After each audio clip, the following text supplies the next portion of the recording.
नमश्चण्डिकायै। ॐ श्रीदुर्गायै नमः। अथ सप्तश्लोकी दुर्गा। शिव उवाच देवि त्वम् भक्तसुलभे सर्वकार्यविधायिनी कलौ हि कार्यसिद्ध्यर्थम् उपायम् ब्रूहि यत्नतः। देव्युवाच शृणु देव प्रवक्ष्यामि कलौ सर्वेष्टसाधनम् मया तवैव स्नेहेनाप्यम्बा स्तुतिः प्रकाश्यते। ॐ अस्य श्रीदुर्गा सप्तश्लोकी स्तोत्रमन्त्रस्य नारायण ऋषिः अनुष्टुप्छन्दः। श्रीमहाकाली महालक्ष्मी महासरस्वत्यो देवताः श्रीदुर्गा प्रीत्यर्थम् सप्तश्लोकी दुर्गा पाठे विनियोगः। ॐ ज्ञानिनामपि चेतांसि देवी भगवती हि सा बलादाकृष्य मोहाय महामाया प्रयच्छति।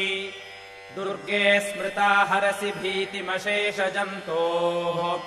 स्वस्थैः स्मृता मतिमतीव शुभाम् ददासि। दारिद्र्यदुःखभयहारिणि का त्वदन्या सर्वोपकारकरणाय सदार्द्रचित्ता।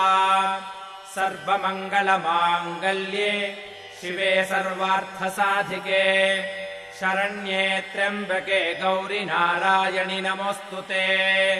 शरणागतदीनार्तपरित्राणपरायणे सर्वस्यार्तिहरे देवि नारायणि नमोऽस्तुते।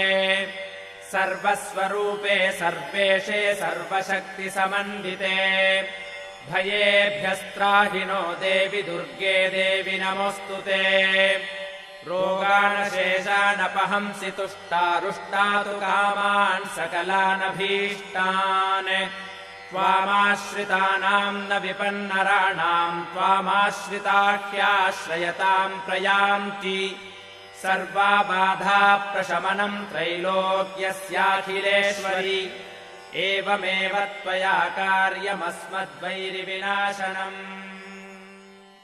इति श्रीसप्तश्लोकी दुर्गा सम्पूर्णा।